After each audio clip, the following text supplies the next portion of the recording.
نگاهی نو به آیین کهن نیاکان در برنامه از بنیاد اروپایی زرتشت شناسی. دکتر خسرو خزایی پردیس، بنیانگذار بنیاد اروپایی زرتشت شناسی. Desiengata dis pa.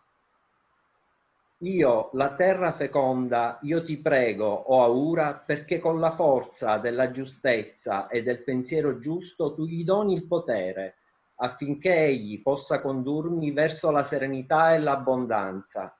E lui, o Mazda, egli sarà la tua più grande opera. Moi, la terre nourricière, je te prie, ô Aura, pour qu'avec la force de la justesse et de la pensée juste, tu lui donnes le pouvoir, afin qu'il puisse me mener vers la sénérité et l'abondance.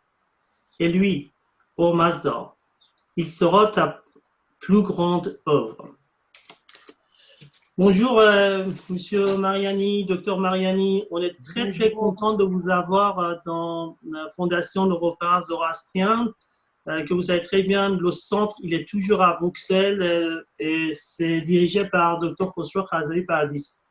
Aujourd'hui, vous êtes invité ici parce que vous avez traduit ce livre, qui est celui-là, c'est en persan.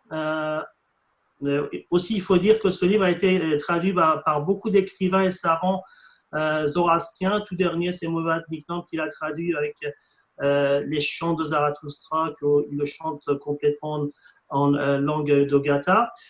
Et ce livre qui est en français, que le Dr. Khazai Pardis il a traduit en français, il a eu beaucoup de succès, il est toujours en vente en France, et dans les librairies on peut le trouver, jusqu'à hier encore à la FNAC il était disponible. Et vous avez eu vraiment la gentillesse et élégance de traduire ce livre avec notre fondation, la collaboration de notre fondation. Vous l'avez traduit en italien. Merci. Et vous avez fait une préface très importante, une traduction vraiment sympathique et importante à l'entrée de livre, et vous l'avez traduit en votre langue italienne. Je voudrais savoir, je vous donne le microphone, et je voudrais savoir pourquoi, Monsieur Mariani, pourquoi vous avez choisi, parmi toutes les religions, vous avez choisi le livre de Gata pour traduire. Bonjour à tous, je voudrais vous remercier pour cette invitation et je réponds à ces questions très volontiers. Ce n'est pas un cas que j'ai un hasard que j'ai choisi le Gata pour les traduire. Parce que j'ai conduisé en recherche sur les Zarathustra de Nietzsche et les Zoroastres historiques. Et j'ai parlé, contacté M. Pardis, et j'ai vu qu'en italien n'existait pas aucune traduction de Gata, aucune version moderne de l'Avesta aussi. Et j'ai choisi de proposer à M. Pardis de m'occuper pour mon travail académique de cette traduction que vous avez montré, et parce que aussi j'ai trouvé très intéressant et très actuel le contenu de Gata, de ces chants très beaux qui parlent des thématiques qui sont très importantes pour l'existence de l'homme du passé et d'aujourd'hui aussi. Merci, Monsieur Mariani. Je vais quand même parler un peu de votre passé, mais bon, pas très long parce que votre CV il est très long. Vous avez un bac scientifique et vous avez étudié la philosophie à Palerme. Et aussi, vous avez publié une thèse sur Friedrich Nietzsche, comme si par les Zarathustra. Vous avez un doctorat de l'université de Sicile, c'est une université qui est avec 3 universités, Messine, Catane et Palerme. Et aussi en collaboration, toujours en relié toujours avec le Centre zoroastrien de Bruxelles, que c'est Dr. Khazai, il est fondateur de cette fondation. Il a été toujours relié l'université de Palerme, Messine, Catane et le Centre zoroastrien de Bruxelles. Vous êtes spécialiste aussi dans la philosophie des enfants. Vous avez écrit 4 livres, dont un en français, que c'est à propos de comme si parlait Zarathustra. Je voudrais savoir pour le livre que vous avez traduit déjà, expliquez-nous combien de temps vous avez mis, comment vous avez collaboré avec notre centre zoroastrien de fondation. Expliquez-nous un peu comment c'est passé. Merci. Un peu l'histoire de cette connaissance très importante, très charmante.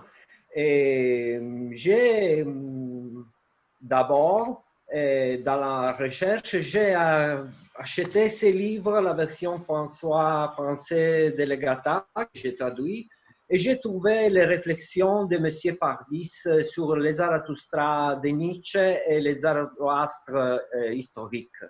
C'est un chapitre de l'introduction qui parle, le titre duquel est Les Zarathustra de Nietzsche à la lumière de Gata. Ma recherche très importante touche ces moments importants dans la production nietzschéenne. Si Nietzsche avait connu les Gata, si Nietzsche avait connu l'Avesta. Et donc, je suis entré en contact avec M. Pardis et nous avons nous rencontrés à Bruxelles pour l'occasion d'un congrès international. Et de ces fois, c'est né une amitié profonde, un intérêt réciproque pour les humains et pour les recherches académiques. Merci beaucoup. Merci à vous. On va vous poser quelques questions pour savoir pourquoi finalement vous êtes attiré par cette culture zoroastrienne. Je voudrais savoir quelle différence vous avez remarqué entre Gata, le livre sublime de Zarathustra, les chants de Zarathustra, et le Coran, Torah et la Bible. Et parce que tous ces livres-là, ils parlent de transmettre la parole de Dieu, que Zarathustra, vous savez, ces paroles de Zarathustra, cette philosophie qu'il a présentée. Quelle différence vous voyez-vous? Et les différences sont très importantes. Je ne l'ai pas remarqué dans mon préface. Vous avez déjà dit que j'ai écrit un petit préface à le livre de M. Pardis.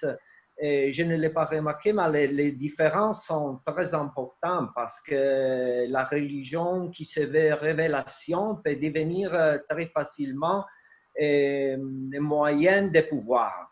Parce que l'homme, il s'arroge les droits souvent, il s'arroge le droit de commander, d'imposer sa volonté en se référant à la parole de Dieu qu'il peut interpréter à travers une herméneutique qui n'est pas toujours celle correcte.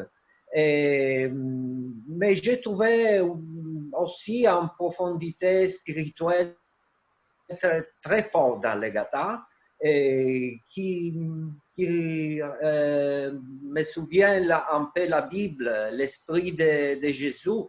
Et donc, ce n'est pas une religion révélée, comme justement vous avez dit, mais c'est une philosophie très importante pour l'homme. Et j'ai trouvé aussi en reposant la question première que c'est vraiment important que le public italien puisse lire la culture zoroastrienne qui est presque oubliée dans l'Occident moderne.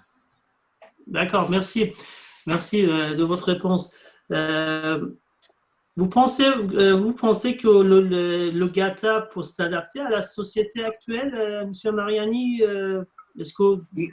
Oui, sûrement. Je pense que le Gata, on puisse s'adapter. Et je pense aussi qu'un esprit tel que le Gata véhicule, c'est nécessaire pour l'heure actuelle. Parce que le Gata nous enseigne, à travers le Gata, nous apprenons à chercher la félicité, à être heureuse à partir de la dimension spirituelle. L'homme actuel, la société moderne est caractérisée au contraire par une recherche de la félicité à travers la vie matérielle, les biens matériels. Et je pense qu'en réflexion profonde, comme il a fait des philosophes comme Derrida, comme aussi et les autres, aussi Nietzsche, sur la justesse, sur la recherche intérieure, sur les chemins intérieurs de l'homme, c'est très important. Et dans ces moments historiques pour l'homme actuel. Merci, M. Mariani. Est-ce que vous avez été étonné par l'absence de pratiques obligatoires? Parce que vous savez que dans Gatha, Zarathustra, il n'a pas donné des commandes, il faut faire ça, il faut faire ci. Est-ce que vous avez été étonné qu'il y ait une absence de pratiques obligatoires comme prière, comme régime alimentaire? Qu'est-ce que vous pensez de ça? Parce qu'habitude, dans tous les livres religieux, ils disent qu'il y a des choses qui sont congelées dans l'histoire et il faut toujours faire la même chose qu'ils ont dit à peu près 1400 ans et 1800 ans. Mais dans le Bible, dans le Gatha, on ne voit pas ça. Est-ce que vous êtes étonné qu'il n'y a pas cette absence de pratique? Oui, un peu oui, parce que c'est un aspect nouveau pour moi, pour ma connaissance. Parce que, comme justement vous avez dit, toutes les religions, toutes les confessions, ils ont des pratiques, des prescriptions rituelles précises et aussi commandées. Je suis un peu étonné, mais je l'ai trouvé un aspect de cohérence à l'intérieur de la philosophie existentielle zoroastrienne qui met à la première place la liberté de choisir et donc aussi, je pense, la liberté de s'exprimer dans cette dimension de recherche spirituelle et d'actuation de la justesse. Et c'est important que cela vienne dans la liberté, aussi sans des prescriptions rituelles qui sont aussi dépassées par un certain christianisme qui a voulu, comme a dit Jésus, fermer la loi pour trouver la voie de l'amour et dans le cas de l'Gatha, la voie de la justesse, de la pensée juste. Merci, M. Mariani. Alors, par ce que vous dites, est-ce que finalement, pour devenir zoroastrien, vous pensez que dans le XXIe siècle, on a besoin de faire des cérémonies pour convertir? Parce que dans notre culture zoroastrienne, à partir de 13-14 ans, d'ailleurs, c'est un des peut-être seules religions ou façons de vie que quand on naît, on ne l'est pas. On le choisit nous-mêmes. Avec notre choix, on le choisit nous-mêmes. À l'âge de 13, 14 ans, 15 ans. Et c'est une cérémonie qui s'appelle Sedre Pushi. Est-ce que vous pensez que dans le XXIe siècle, maintenant, on a besoin de faire ces cérémonies pour convertir et devenir, aller dans une autre religion, dans une autre philosophie de vie? Est-ce que c'est nécessaire pour vous, ces cérémonies religieuses, ces cérémonies pour convertir? Oui, je pense que le moment d'initiation des choix, c'est important, mais c'est aussi important un autre aspect de cohérence à l'intérieur de la parole de Zarathustra. C'est très important qu'il ait la choix, il s'est fait quand une personne a un certain âge, parce que la transmission héréditaire de la religion n'est pas une chose juste, parce que la personne doit être mature, doit maturer sa choix. D'accord. Merci. J'ai une question encore à vous poser, c'est que vous savez que les paroles de Zarathustra, c'est uniquement le Gatha. Mais on a aussi, nous les Zoroastriens, on a aussi un livre qui s'appelle Avesta, qui est très important pour nous, qui parle de prière, savoir-vivre et tout ce qui passait dans le temps, les fêtes. Est-ce que vous avez des connaissances aussi sur ce livre? Mais il faut quand même insister que les seules paroles de Zarathustra qui est resté pour nous, qui n'a pas du tout changé, ça n'a même pas changé son accent, ses paroles, comme tous les Movad, il les apprenait par cœur, il transmettait génération par génération. On sait que ça n'a pas du tout changé ces paroles. C'est complètement intact. C'est les seules paroles de Zarathustra qu'on a. Mais il y a le livre d'Avesta qui est aussi c'est vraiment important parce que c'est nos ancêtres qui l'ont écrit. Comme je vous ai dit, il parle de tous les événements qui passaient dans le passé, la science, savoir-vivre, beaucoup de prières et les fêtes.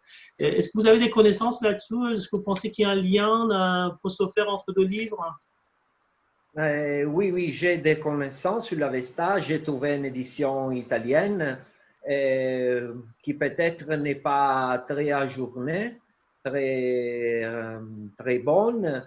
Mais j'ai lu aussi la version originale en partie, pas tous, de l'Avesta traduit par Anquetil du Perron, les premières reconstructions du XVIIIe siècle. Je pense que leur legata, ils portent, comme justement vous avez dit, et le remarque très bien, l'explique très bien M. Pardis, la parole de Zarathustra et son échange dialogique profond avec le dieu Ahura Mazda. Parce que le zoroastrisme, c'est un monothéisme à tous les effets, parce que le bien doit vaincre sur le mal.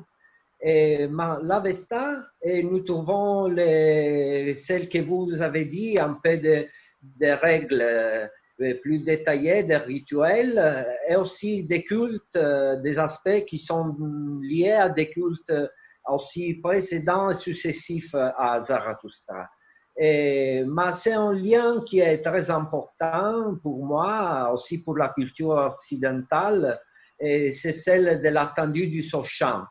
Et nous les représentons en Occident la venue des mages qui vont trouver Jésus à la naissance à Bethléem. Et cela, c'est très important parce que c'est un aspect interreligieux qui se trouve dans les Gathas, qui se trouve dans l'Avesta, qui se trouve aussi dans des écrits des classiques qui parlent du Rédempteur final qui doit renouveler, porter le monde à son but. Et cela, c'est la vie heureuse, la nature en fait.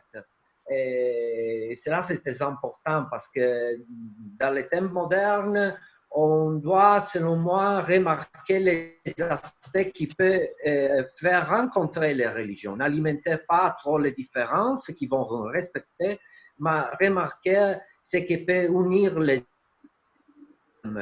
aussi avec l'esprit de la Gatha, pour l'amour de la justesse.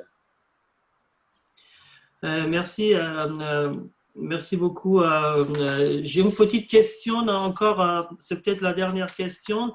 Vous savez que Zarathustra, il n'a jamais dit qu'il vient de la part de Dieu.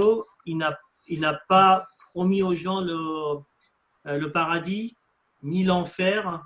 Il n'a pas fait des énigmes aussi. Il n'a pas fait des choses incroyables comme ouvrir, par exemple, la mer ou sa canne qui est devenu enfin, il n'a pas fait de magie. Il n'y a que les paroles de Zarathustra qui existent, que c'est une façon de vie, c'est une philosophie de vie. Est-ce que vous-même, on peut vivre avec cette philosophie de vie? On peut commencer à vivre dans cette époque du XXIe siècle, on peut vivre avec les paroles de Zarathustra et avoir une vie heureuse. Oui, je pense qu'on peut vivre dans cette philosophie de vie avec cette expérience parce que c'est un double lien entre l'intériorité de l'homme et son vie extérieure. Quand on parle, Zarathustra parle de la liberté de choisir, il interroge Mazda sur la justesse, sur l'esprit qu'il doit tenir et cultiver pour se rapprocher des autres, pour et aussi condamner les puissants qui vont exercer le mal. Et nous trouvons l'homme en rapport au monde extérieur. Et cela, c'est très important. Et une philosophie de vie qui peut être actuelle. Et aussi, et c'est important, l'aspect théologique que vous avez remarqué. Il n'y a pas d'enfer, vous avez dit, il n'y a pas de paradis, il y a la demeure des chants. Car la musique, je pense, c'est une dimension très importante dans la joie festale du culte zoroastrien. Et il n'y a pas d'enfer. En effet, les autres religions qui ont remarqué une différence radicale entre le bien et le mal ont créé un enfer qui ne va pas d'accord avec l'infinité de Dieu, sa puissance infinie de supprimer le mal. Et donc, je pense que cet aspect sont très importants et plusieurs écrivains de savoir ont remarqué les origines zoroastriennes aussi des